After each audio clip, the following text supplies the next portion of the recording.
जोशी जी। हेमराज को फोन लगाओ। जी। हेलो। मोदी जी आपको इंटरव्यू देना चाहते हैं। कब? आज। I'll be there. लेकिन एक शर्त है, What? इंटरव्यू लाइव होगा। लाइव? Are you sure? जी। मुझसे इस मौके का इंतजार था।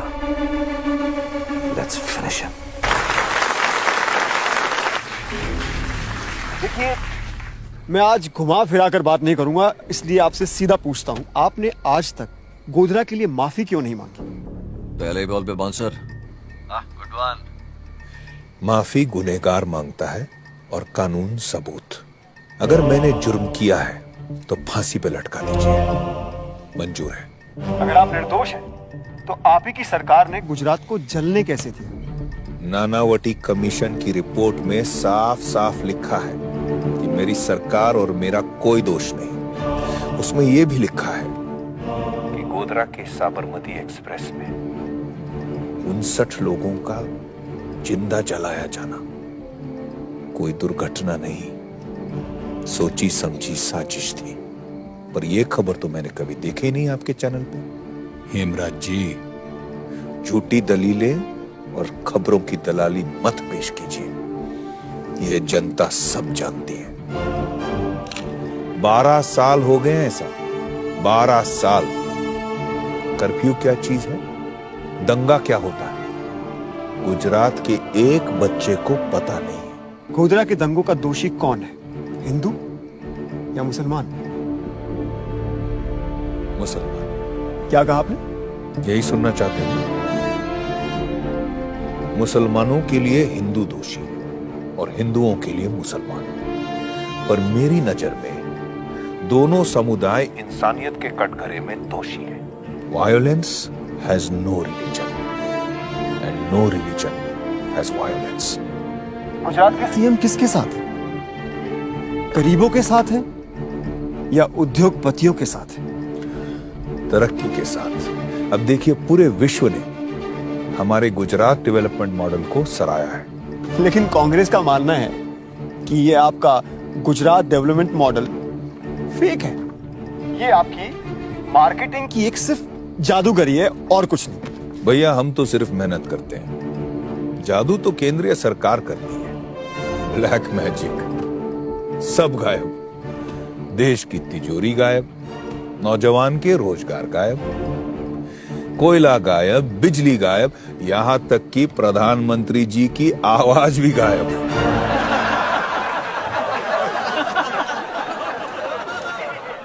मित्रों, अब आपको निर्णय लेना है, उनका टेप रिकॉर्ड सुनना है या मेरे विकास का ट्रैक रिकॉर्ड।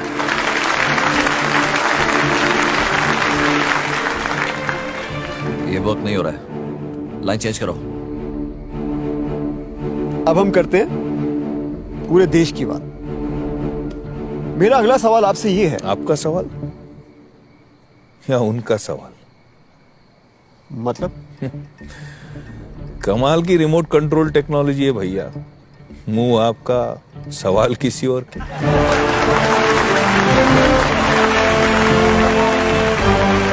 चलिए पूछिए।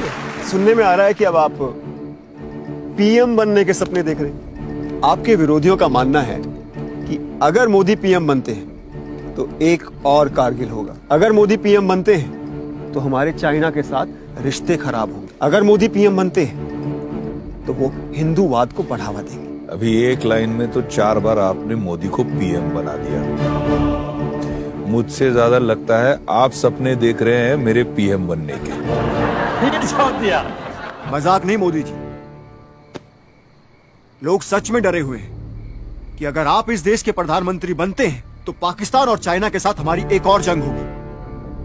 आप कश्मीर के मुद्दे को भड़काएंगे और देश के टुकड़े टुकड़े हो जाएंगे। पाकिस्तान को जन्म किस पार्टी ने दिया था?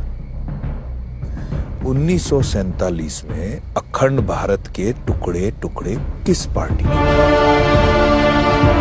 अगर नेहरू जी की जगह सरदार पटेल पीएम होते तो ना हम चीन की लड़ाई हारते, ना आधा कश्मीर पाकिस्तान के पास होता, और ना ही आतंकवाद की वजह से हमारे वीर सिपाहियों के सर सरहद पे कटते।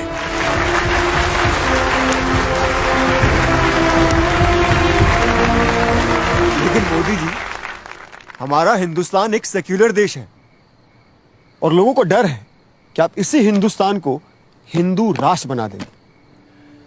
आप समझते हैं हिंदुस्तान का मतलब? क्योंकि हिंदुइज्म सिर्फ एक धर्म नहीं, एक सोच है। हिंदुइज्म की वजह से ये देश सेक्युलर है, क्योंकि मूर्ति पूजा करने वाला एक पंडित भी हमारे लिए हिंदू है और बुत परस्ती में ना मानने वाला एक इंसान भी हमारे लिए हिंदू है। धर्म से नहीं, संस्कृति से।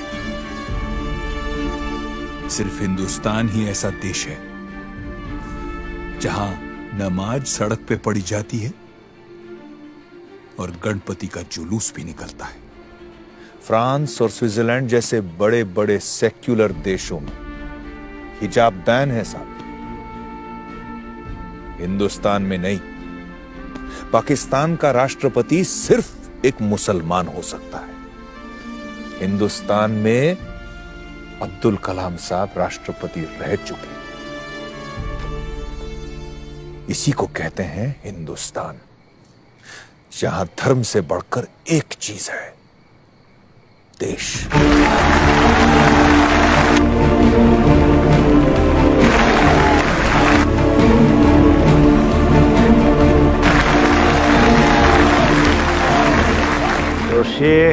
ये सब छोड़िए मोदी जी, ये बताइए कि जब तक आपके ऊपर गोधरा कांड में चल रहे एसआईटी कोर्ट की क्लीन चिट नहीं मिल जाती, आप प्रधानमंत्री कैसे बन पाएंगे? ये आपके ऊपर बहुत गंभीर आरोप हैं। जनता तो छोड़िए, आपकी खुद की पार्टी आपको कैसे स्वीकार करेगी? इसका जवाब आपको अगले 30 सेकंड में मिल जाएगा। वो क्या कहते हैं आपकी भाषा में, ब्रेकिंग न्यूज है, आपके लिए और उनके लिए भी। मोदी जी, जय हिंद। अभी कुछ सवाल बाकी है।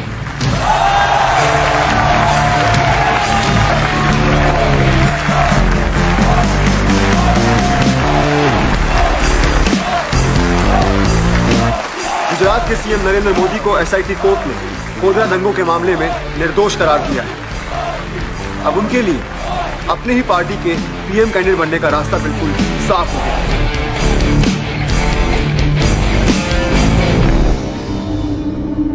गजब का जुनून है इसकी आंखों में। अगर मोदी जीता तो पाकिस्तान को हरा देगा। आपके सच ने इनके झूठ को पंक्चर कर डाला। गाली देने वालों को ताली बजानी पड़ी। हाँ सर, इंटरव्यू का रिस्पॉन्स जबरदस्त है। अरे रीजनल लीडर है वो, सिर्फ गुजरात में पॉपुलर है। अगर दिल्ली में राज करना है उसे तो पहले यूपी जीतना होगा। यूपी तो अपना खड़ा है, वो यहाँ से तो नहीं, कोशिश भी नहीं करेगा। अब एक ही सवाल है, आप इलेक्शन कहां से लड़ेंगे, अहमदाबाद या गांधीनगर?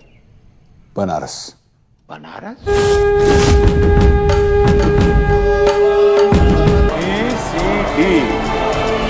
आपके कारनामे तो छेड़ तक गिना सकता हूं साहब। अंग्रेजी सीखना कोई बड़ी बात नहीं, हम तो अंग्रेजों को हिंदी सिखा देंगे। भूलो मत, उसने गुजरात में क्या किया था। मौत का सौदागर है वो। उसे जीतने दिया तो पूरे इंडिया को गुजरात जैसे बना देगा। अरे गुजरात बनाने के लिए 56 इंच की छाती चाहिए, पक्की सड़कें बनाने के लिए पक्की नीयत चाहिए, 24 घंटे बिजली लाने के लिए दिमाग में रोशनी चाहिए। हाँ, मैं सौदागर हूं, लेकिन मौत का नहीं, विकास का। आप किसका सौदा करते हैं जी? है कोई जवाब? मेरी आखिरी रैली पटना के गांधी मैदान में होगी और ये जंग दिल्ली में ही जाके खत्म होगी। सही कह रहा है। गांधी मैदान की रैली इसकी आखिरी रैली होगी। इस बार हम जिहादी नहीं, फौजी भेजेंगे। लड़के हमारे, और लिबास आपकी। कब पहुंच रहे हैं आपके अफसर? पहुंच चुके हैं दिल्ली। कोई मोदी की लहर वहर नहीं है। बट मैम, सारे सर्वे यही दिखा रहे हैं और हमारी इंटरनल रिपोर्ट भी यही कह रही है कि वो हमसे बहुत आगे निकल गए हैं। He is winning ma'am. एक बुरी खबर है मैम। अब क्या? इंटेलिजेंस ब्यूरो के रिपोर्ट्स के हिसाब से हिंदुस्तान में कुछ टेररिस्ट घुस आए हैं जो मोदी को मारना चाहते हैं। ये तो बहुत बुरी खबर है। जी। ये कोई मीडिया की अफवाह या पॉलिटिकल चाल नहीं है नरेंद्र भाई, ये इंटेलिजेंस की कंफर्म रिपोर्ट है। सर, आतंकवादी पटना पहुंच चुके हैं, खास आपको टारगेट करने के लिए गांधी मैदान पर। ये रैली आपको कैंसिल करनी ही पड़ेगी ना? नहीं,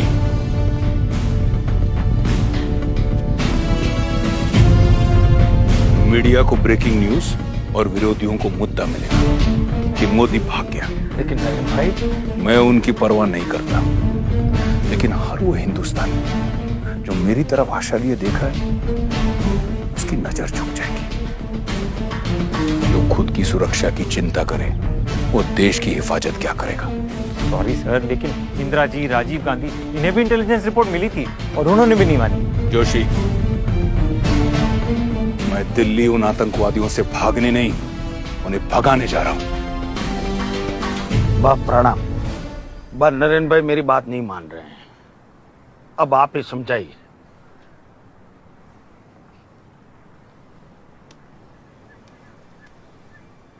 प्रणाम बा, मैं बहुत आगे आ चुका हूं, अब पीछे हटने को मत कहना। कौन कहता है तुझे पीछे हटने को? तू आगे बढ़ बेटा। जब तू बच्चा था ना, सैनिक बनना चाहता था। अब देख, बिना वर्दी के तू सैनिक बन गया।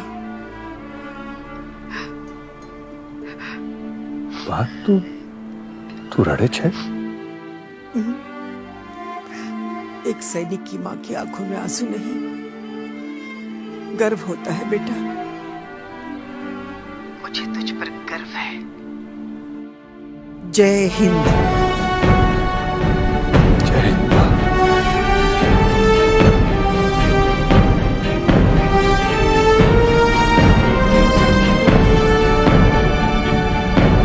कल शाम 7 बजे पटना गांधी मैदान। इस देश की किस्मत बदलनी है, पहले अपने भाग्य का साथ